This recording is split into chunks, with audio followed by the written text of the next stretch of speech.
দেওয়া হয় সহযোগী অধ্যাপক ইংরেজি বিভাগ স্যারকে। মঞ্চে আরোপণের জন্য বিনীত অনুরোধ জানাচ্ছি।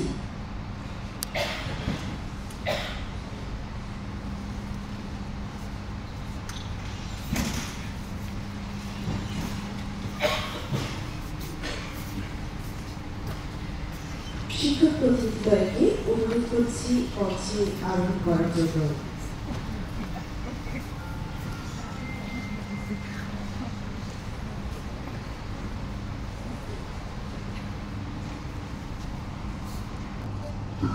বিদায়ী উপাধ্যক্ষ জনাব আফতাব ম্যাডামের হাতে সম্মাননা আকাশ ছবি ম্যাডামকে উপহার হিসেবে তুলে দিচ্ছেন মাননীয় সর্বশেষ। তবু তুমি চলে যাবে বলতে বুকের মধ্যে বছর গ্রহণ করার জন্য। উপাধ্যক্ষবৃন্দ এবং আমার সদস্যের সহকর্মীবৃন্দ, আসসালামু আলাইকুম। আজ 11 ফেব্রুয়ারি আমার শেষ কর্মদিবস। সার্টিফিকেট অনুযায়ী 12 ফেব্রুয়ারি আমার জন্ম তারিখ। এটা এবং জুলজি দুইটাই পড়াতাম, কারণ একজনই টিচার ছিল তখন, আমি একাই দুইটাই পড়াতাম। এরপরে বোটানি টিচার নেওয়ার পরে আমি শুধুই জুলজি পড়াতাম। তো পড়ানোর সময়কালটাই আমি আসলে বেশি উপভোগ করেছি। 2017 সাল থেকে আমি উপাধ্যক্ষ হিসাবে দায়িত্ব পালন করছি। এই সময়টা খুব আমার ভালো লাগে নাই, সত্যি কথা। প্রশাসনে আসাটা আমার অত ভালো লাগে নাই, যদিও খাতা দেখতে হয় না, প্রশ্ন করতে হয় না, এদিক থেকে একটু সুবিধা আছে, কিন্তু অনেক বেশি স্ট্রেস অন্য দিক থেকে আসছে বিভিন্ন রকম। তো আমি চেষ্টা করেছি যতটা সম্ভব আমার পক্ষে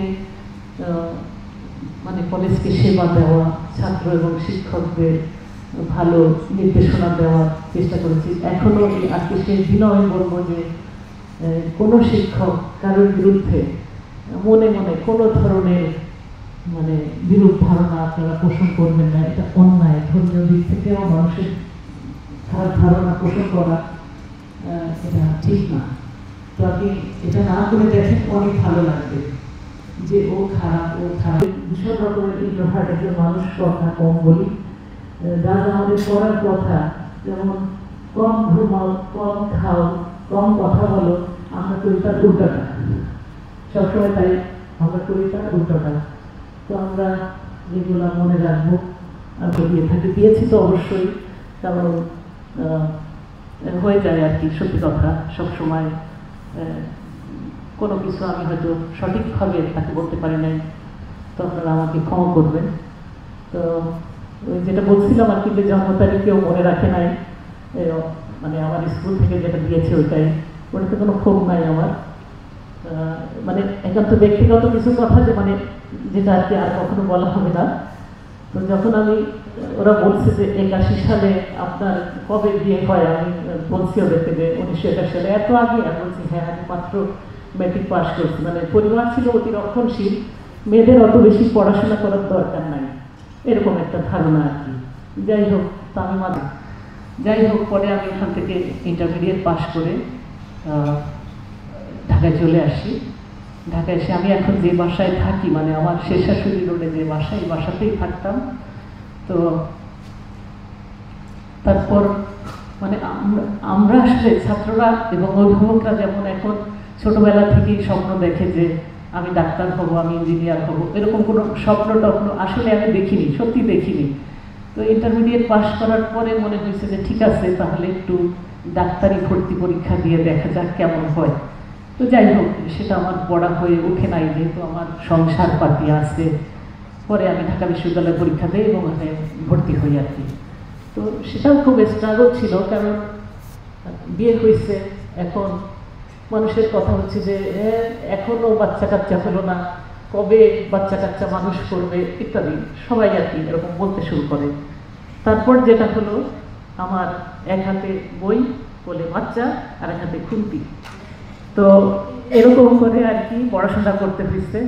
তারপর যা হোক, আলহামদুলিল্লাহ ভালোভাবেই আমি এগুলো শেষ করেছি। এই কলেজে যোগদান করলাম 93 সালে, তারপর থেকে এখানেই আছি।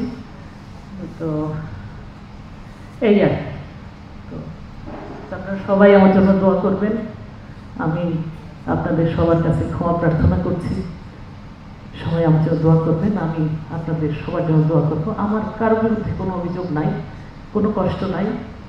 আসলে আমি এখানে নিরন্তর সহযোগিতা এবং ভালোবাসা পেয়েছি সবার কাছ থেকে। তো এখানে শেষ করছি। আল্লাহ হাফেজ।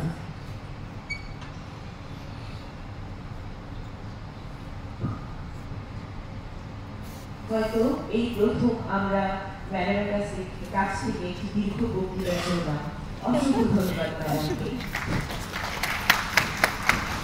বিদায় শুক্রিয়া থেকে পরিবার কাউকে বিদায় দেয় না। অনেক ভালো থাকবেন ম্যাডাম, আপনার দীর্ঘায়ু এবং সুস্বাস্থ্য কামনা করছি। এই পরিবারের সর্বকালীন সদস্য। আজকের আয়োজনের সবাইকে ধন্যবাদ এবং সবাই